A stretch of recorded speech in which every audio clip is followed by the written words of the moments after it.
क्या डिटेल्स आते दिख रही है इसके ऊपर?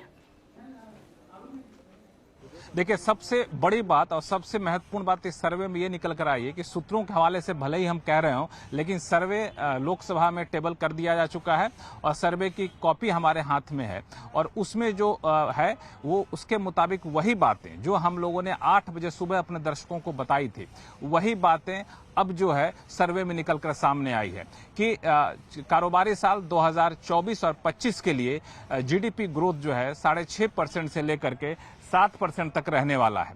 ये अनुमान यहाँ पे दिया गया है और ये जो है सो सर्वे में साफ तौर से कहा गया है। ये वही बात है जो अनुमान हमने आपको 8:30 बजे अपने दर्शकों को बताया था कि जीडीपी ग्रोथ 2024-25 के लिए 6.5% से लेकर के 7% रहेगा, ये बताया गया है। ग्रोथ के रास्ते में 3 चुनौतियां बताई गई है।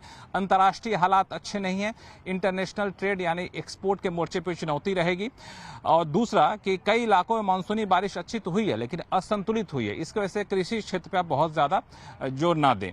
तीसरी बात यहाँ पे जो कही गई है वो जो आपने पार्टनरशिप की बात की वो ये कि सर्वे में जगह जगह कहा गया है कि अगर आपको वाकई ग्रोथ चाहिए, अगर आपको वाकई रोजगार पैदा करना है तो एक पार्टनरशिप करना पड़ेगा। वो पार्टनरशिप सरकार और निजी क्षेत्र के साथ होगा, प्राइवेट सेक्टर के साथ, सेंट्रल गवर्नमेंट के साथ और प्राइवेट सेक्टर के साथ, स्टेट गवर्नमेंट के साथ आपको पार्टनरशिप करना पड़ेगा और तभी जाके रोजगार के मौके पैदा हो सकते हैं। रोजगार को लेकर के आर्थिक सर्वे में एक कह सकते हैं निजी क्षेत्र की थोड़ी सी खिंचाई भी की गई है। कहा गया कि इनका प्रॉफिट तो काफी ज्यादा बढ़ा है लेकिन उस प्रॉफिट के हिसाब से रोजगार के मौके नहीं बढ़े हैं, उस प्रॉफिट को मैन पावर में इन्वेस्ट नहीं किया गया है। तो अगर रोजगार आपको देना है तो आपको रोजगार में निवेश करना पड़ेगा और चेताया भी गया है कि अगर निजी सेक्टर ने रोजगार में निवेश नहीं किया तो आगे चल के डिमांड काफी ज्यादा कम हो जाएगी।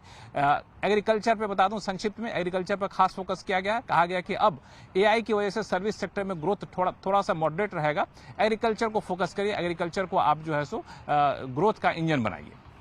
जी लक्ष्मण जी।